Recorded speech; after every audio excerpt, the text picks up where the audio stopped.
美國加徵關稅幅度就超出預期，對本港樓市有咩影響呢？Hello，大家好，我係 Holly。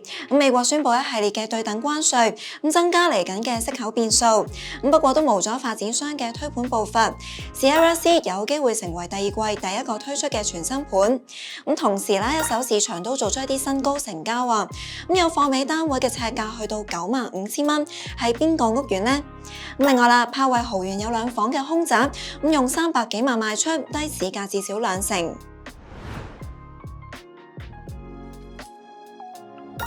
美國總統特朗普就宣布，同所有嘅進口商品至少加徵1成關稅。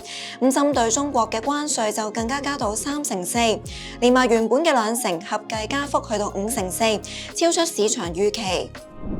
若然相關嘅措施刺激到通脹，或者都會減慢減息步伐㗎，繼而影響樓價發展。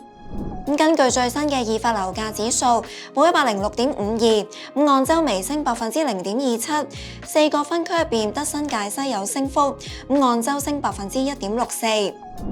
28 House 嘅研究部就講到，指數係反映3月21到27嘅市況。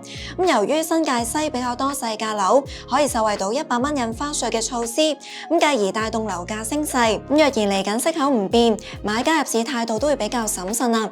預計短期之內樓價都仲會處於沉底嘅階段。對於關稅嘅政策，新地副董事總經理雷霆就講到，年中美國減息嘅機會大，樓市會持續暢旺。集團將會喺月內推售 Sierra C， 預計下個禮拜公佈樓書，緊接就會開價同埋開示範單位㗎啦，部署復活節前後開賣。未有全新盤開賣之下，嚟緊3日嘅長假期，都會以新盤嘅貨尾銷售為主。其中何文田如一天海會賣69伙，包括39間1房同30間2房。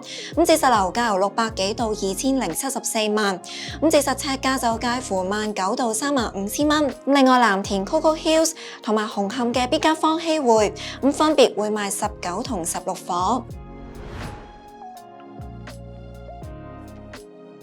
啱啱踏入4月冇耐，新盤嘅市場就錄到2宗嘅大碼交投啦。其中有18年樓齡嘅天璽，仲有貨尾係未賣㗎。新近就有4房單位嘅尺價去到95,000蚊，創今年嘅一手分層新高價。嚟自天鑽石89樓 A 室4房雙套間隔嘅單位，就面積1500幾尺，做咗1億4,900萬，尺價高見95,000蚊。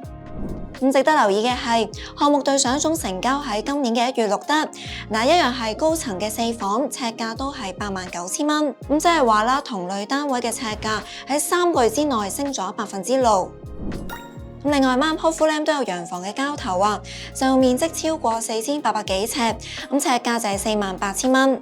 成個項目都係得7間屋仔，連埋今次嘅交投啦，暫時都係賣咗2間。對比翻舊年隔離嗰間，大概係7萬蚊嘅尺價，今次嘅成交價就跌咗大概3成啦。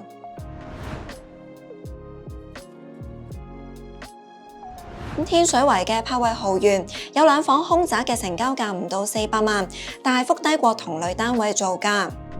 空宅就係位於8座嘅極低層啊，就面積400幾尺，有外籍客就用348萬買入，尺價係7,300幾蚊。按照翻175萬嘅買入價計，帳面可以獲利173萬，又或者係接近1倍。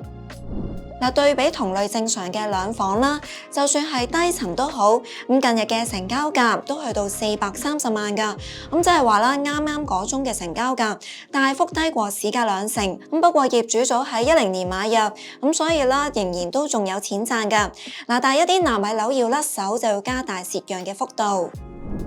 白石角嘅雲匯就有開放式單位嘅業主，持貨5年就要蝕讓3成啦。單位就嚟自7座高層，就面積200幾尺，做咗368萬，尺價13,000蚊到。原業主喺2020年以大概550幾萬買入，轉手帳面要蝕185萬或者3成3，多過大市同期2成6嘅跌幅。今年雲匯暫時錄到10宗蝕讓個案，跌幅介乎5%到4成3。另外啦，南昌站嘅匯社都有開放式單位要蝕讓離場。單位嘅售面積200幾尺，做咗498萬，尺價18600幾蚊。以原業主大概600幾萬嘅買入價計，持貨6年，帳面要是156萬，又或者2成3。嗱，今集時間都差唔多啦，我哋下集再見。